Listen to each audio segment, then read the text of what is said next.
Tifogrupi Ballistët përmes një komunikate kanë treguar anën e tyre të së vërtetës për ngjarjet që u regjistruan në finalen e kupës.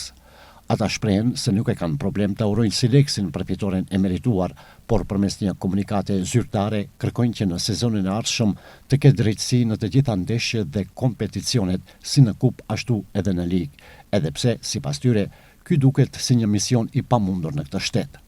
Gishti drejtohet tek PFM-ja. Ballistët thonë se Shkëndija është dëmtuar këtë vit nga ana e gjyqtarëve me tendencë të porositur nga Federata e Futbollit dhe i gjithë ky mlef i shprehur sipas tyre është si pasojë e kësaj qasje kundër Shkëndijës, klub ky që ka pasur suksese në arenën ndërkombëtare. Deklaratat e PFM-s gjatë vitit sipas ballistëve kanë qenë amatoreske dhe shumë të ulta për një institucion i cili duhet të jetë neutral dhe i përmbajtur.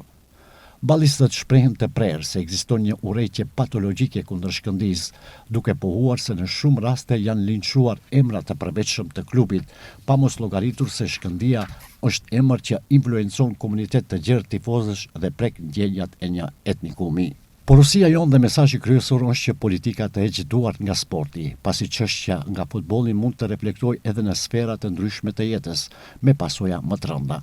Ne nuk duam asgjë, vetëm drejtësi për klubin tonë. Mediat maqedonase me çdo kush dëshirojnë ta dramatizojnë në situatën që dënohet Shkëndija, por një gjë ju themi, ne jemi shqiptar, kemi gjuhën tonë, traditën tonë, nuk pranojmë përulje dhe nënshtrim.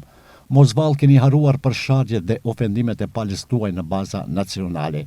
Thirrjet tona janë si pasojë e kësaj dukurie dhe kundërpërgjigje për këto grupe. Shkëndija ndeshjen e fundit të sezonit e zhvillon kundër Bardarit, i cili tashmë ka nisur kremtimet për titullin e 12. Festimet kryesore priten pas ndeshjes.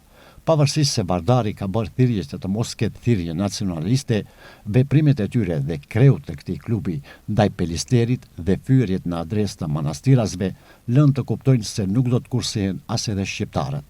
Urojmë të mos jetë kështu, por historia na mëson se kur është në pyetje Bardari, dalin në skenë standardet e dyfyshta me regji të PFM-s.